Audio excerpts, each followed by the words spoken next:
नमस्कार दोस्तों, स्वागत है हमारे YouTube channel RSPS knowledge point पर। आज इस जानी पहचानी लौंग के कुछ अनजाने पहलुओं की गहराई में उतरते हैं। ये विषय मुझे हमेशा से बहुत दिलचस्प लगता है, क्योंकि ये दिखाता है कि कैसे हमारे जो घरेलू नुस्खे होते हैं ना, जिन्हें हम कभी-कभी बस यूं ही मान लेते हैं, उनके पीछे अक्सर कोई ठोस विज्ञान छिपा होता है। ये जो टेक्स्ट हमारे पास है, ये उसी पारंपरिक ज्ञान और कह सकते हैं आज के विज्ञान के बीच एक पुल जैसा है। हम देखेंगे कि कैसे ये रोज की बातें सिर्फ मान्यताएं नहीं है। बिल्कुल। और शुरुआत वहीं से करते हैं जहां से शायद हम सब लोगों को सबसे ज्यादा पहचानते हैं, दांत का दर्द। बिल्कुल। मुझे तो बचपन याद आ गया, जब भी दांत में दर्द होता था दादी सबसे पहले एक लौंग पकड़ा देती थी कि इसे दांत के नीचे दबा ले, और सच में आराम भी मिलता था। इस टेक्स्ट में भी सबसे पहली बात यही लिखी है कि अचानक तेज दर्द हो तो बस दर्द वाले दांत के पास एक लौंग रख लो। और ये सब कोई मन का वहम नहीं है, इसके पीछे एक विज्ञान है। टेक्स्ट में इसका जिक्र भी है। इसमें एक खास कंपाउंड की बात की गई है, यूजेनॉल। असल में लौंग की जो एक तीखी तेज खुशबू होती है ना, वो इसी यूजेनॉल की वजह से है।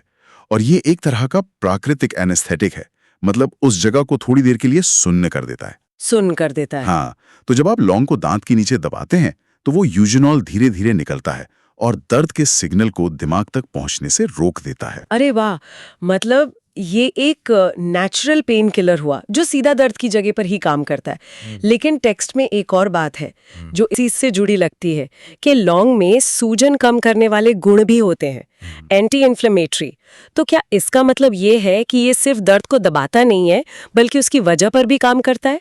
क्योंकि मसूड़ों में सूजन से ही तो दर्द होता है अक्सर। एग्जैक्टली, आपने बिल्कुल सही पॉइंट पकड़ा। यही तो इसकी खासियत है। ये एक 2 in 1 एक्शन है। एक तरफ तो यूजेनॉल है जो दर्द से तुरंत राहत दे रहा है, और दूसरी तरफ इसके एंटी इन्फ्लेमेटरी गुण सूजन को कम कर रहे हैं। इसीलिए तो ये सिर्फ दांत दर्द नहीं बल्कि जोड़ों के दर्द में भी फायदेमंद हो सकता है। अच्छा, जहां भी सूजन एक वजह हो। हाँ, जहां भी सूजन एक वजह हो, तो ये सिर्फ लक्षण का इलाज नहीं कर रहा, ये समस्या की जड़ पर भी असर कर रहा है। कि ये गैस, एसिडिटी, अपच, इन सब में बहुत फायदेमंद है। ये तो वो समस्याएं हैं जिनसे आज लगभग हर दूसरा इंसान परेशान है। हाँ, और यहीं पर पारंपरिक ज्ञान और आधुनिक लाइफस्टाइल की समस्याएं मिलती हैं। आयुर्वेद में तो हजारों साल से कहते आए हैं कि ज्यादातर बीमारियों की जड़ पेट से ही शुरू होती है। तो जब श्रुत ये कहता है कि लौंग पाचन को मजबूत करती है, तो इसका मतलब है कि वो पाचन रसों के सिक्रीशन को बढ़ावा देती हैं, जिससे खाना बेहतर पचता है और गैस, एसिडिटी जैसी समस्याएं कम होती हैं। ठीक है, ये तो समझ में आया, लेकिन पेट ठीक होने का और हमारी इम्यूनिटी का क्या सीधा कनेक्शन है? मतलब बीमारियों से लड़ने की ताकत का। क्योंकि टेक्स्ट का अगला पॉइंट ही यही है कि लौंग शरीर की रोग प्रतिरोधक क्षमता को भी बढ़ाती है। ये सीधा कनेक्शन ही है, बल्कि एक ही सिक्के के दो पहलू हैं। सोचिए, शरीर को ताकत कहाँ से मिलती है? खाने से। और अगर हमारा पाचन तंत्र ही कमजोर है तो हम चाहे कितना ही अच्छा खा लें, शरीर उसके पोषक तत्वों को, विटामिन्स को सोख ही नहीं पाएगा। और इम्यूनिटी को मजबूत रहने के लिए इन्हीं पोषक तत्वों की जरूरत होती है। तो जब लौंग पाचन को सुधारती है तो वो एक तरह से इम्यूनिटी को भी मजबूत करने का रास्ता खोल रही है। अच्छा, तो ये चेन रिएक्शन की तरह है। पेट सहे तो पोषण सहे, और पोषण सहे तो इम्यूनिटी भी मजबूत। और टेक्स्ट में इम्यूनिटी को लेके एक और सीधा उदाहरण दिया है। सर्दी, खांसी और गले की खराश में लौंग की चाय या फिर शहद के साथ इसे चबाना, ये तो हम सबने कभी ना कभी किया ही होगा। बिल्कुल, और ये इम्यूनिटी का सीधा प्रदर्शन है। यहाँ लौंग के एंटीबैक्टीरियल और एंटीवायरल गुण काम आते हैं। जब गले में इन्फेक्शन होता है तो वो किसी बैक्टीरिया या वायरस की वजह से होता है, तो लौंग उन कीटाणुओं से सीधे लड़ने में मदद करती है। तो एक तरफ वो शरीर को अंदर से मजबूत कर रही है और दूसरी तरफ बाहरी कीटाणुओं से भी लड़ रही है। आपने एंटीबैक्टीरियल गुणों की बात की, और इस टेक्स्ट में दो और फायदे बताए हैं जो इसी गुण पर आधारित लगते हैं, हालांकि पहली नजर में बहुत अलग है। एक तो है मुंह की बदबू दूर करना, और दूसरा है त्वचा को बेहतर बनाना मुहासों के मामले में। इन दोनों का आपस में क्या लेना देना? ये एक बेहतरीन सवाल है और यही लौंग की असली ताकत दिखाता है।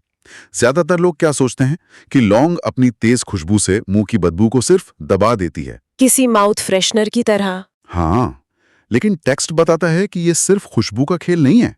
मुंह में बदबू का मुख्य कारण क्या होता है? बैक्टीरिया। लौंग अपने एंटीबैक्टीरियल गुणों से उन बैक्टीरिया को ही खत्म कर देती है। तो ये समस्या को छुपा नहीं रही, उसकी जड़ पर काम कर रही है। अरे वाह, ये तो मुझे पता ही नहीं था। मतलब ये सिर्फ एक अस्थायी समाधान नहीं है। और यही लॉजिक फिर पिंपल्स पर भी लागू होता होगा, है ना? एग्जैक्टली। त्वचा पर भी मुहासे क्यों होते हैं? एक बड़ा कारण बैक्टीरियल ग्रोथ ही है।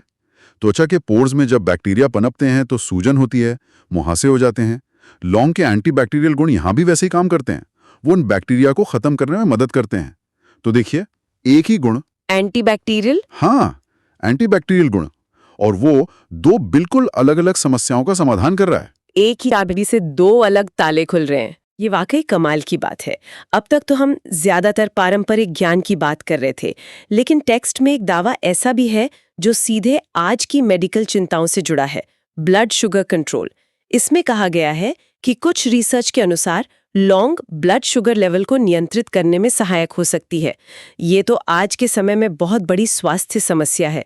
ये दावा काफी महत्वपूर्ण लगता है। हाँ, और यहाँ इस टेक्स्ट की भाषा पर ध्यान देना बहुत जरूरी है। इसमें बहुत सावधानी से लिखा है, कुछ रिसर्च के अनुसार। और इसके ठीक बाद एक बहुत जरूरी चेतावनी भी है कि अगर कोई डायबिटीज का मरीज है तो डॉक्टर से सलाह जरूर ले। ये हमें याद दिलाता है कि डायबिटीज जैसी गंभीर बीमारियों के लिए विशेषज्ञ की सलाह ही सर्वोपरि है। मतलब ये कोई जादुई इलाज नहीं है, और इसे अपनी दवा की जगह इस्तेमाल करने की गलती तो बिल्कुल नहीं करनी चाहिए। ये सिर्फ एक कह सकते हैं सहायक चीज हो सकती है, वो भी डॉक्टर से पूछकर। बिल्कुल। कुछ शुरुआती स्टडीज में ऐसे संकेत मिले हैं कि लौंग में मौजूद कुछ तत्व वो इंसुलिन के काम करने के तरीके को बेहतर बना सकते हैं, लेकिन ये सब अभी रिसर्च के दौर में है। इसलिए स्रोत का ये कहना कि डॉक्टर की सलाह जरूरी है, ये एक बहुत ही जिम्मेदाराना रवैया है। जानकारी तो दे रहा है, लेकिन उसकी सीमाओं के बारे में भी बता रहा है। सही बात है, ये संतुलन बहुत जरूरी है। और इसी को आगे बढ़ाते हुए टेक्स्ट के अंत में एक बोनस टिप भी है। टिप ये है कि रोज सुबह खाली पेट एक लौंग गुनगुने पानी के साथ लेने से सेहत में जबरदस्त सुधार हो सकता है। ये एक तरह से लौंग के सारे फायदों को अपनी दिनचर्या में शामिल करने का एक आसान तरीका बताया गया है। और उस टिप के ठीक बाद एक और चेतावनी है जो बहुत महत्वपूर्ण है। स्रोत साफ साफ कहता है कि किसी भी चीज का ज्यादा सेवन नुकसानदायक हो सकता है, इसलिए लौंग का इस्तेमाल सीमित मात्रा में करें। आजकल ये सुपर फूड का चलन है ना, लोग फायदे सुनकर किसी चीज को बहुत ज्यादा इस्तेमाल करने लगते हैं। वो फायदे की जगह नुकसान कर सकता है। लौंग की तासीर गर्म होती है और इसका ज्यादा सेवन पेट में जलन भी पैदा कर सकता है। ये चेतावनी वाकई जरूरी है, क्योंकि अक्सर हम अच्छी चीजों के मामले में जितना ज्यादा उतना अच्छा वाली सोच अपना लेते हैं। हाँ, और आयुर्वेद का भी यही सिद्धांत है, संतुलन। कोई भी चीज कितनी भी फायदेमंद हो क्यों ना हो, उसकी सही मात्रा ही उसे अमृत बनाती है। अधिकता तो जहर बन सकती है। ये चेतावनी इस पूरी जानकारी को व्यवहारिक बनाती है। तो इस पूरी चर्चा को अगर हम समेटें तो हमने देखा कि हमारी रसोई की एक छोटी सी लौंग सिर्फ एक मसाला नहीं है, ये एक दर्द निवारक है। ये हमारे पाचन का दोस्त है जो हमारी इम्यूनिटी की नींव को मजबूत करती है, और ये एक शक्तिशाली एंटीबैक्टीरियल एजेंट भी है जो मुंह की बदबू से लेकर त्वचा की समस्याओं तक में काम आती है। इस टेक्स्ट ने एक बहुत ही साधारण सी चीज के असाधारण गुणों से हमें परिचित कराया है, और ये हमें एक विचार के साथ छोड़ जाता है। ये चर्चा ये सोचने पर मजबूर करती है कि कैसे आयुर्वेद जैसी हजारों साल पुरानी ज्ञान प्रणालियां आज भी कितनी प्रासंगिक हैं, और कैसे आधुनिक विज्ञान धीरे धीरे ही सही पर उन दावों की पुष्टि करने की दिशा में आगे बढ़ रहा है। लौंग जैसी चीजें हमें ये सोचने पर मजबूर करती हैं कि हमारी अपनी रसोई में, हमारे दादी नानी के नुस्खों में और कितनी ऐसी चीजें हैं जिन्हें हम सिर्फ मसाला समझते हैं, जबकि वो अपने आप में एक पूरी फार्मेसी हैं। शायद अगली बार जब हम कोई मसाला इस्तेमाल करें तो उसके स्वाद से ज्यादा उसकी ताकत के बारे में भी सोचें।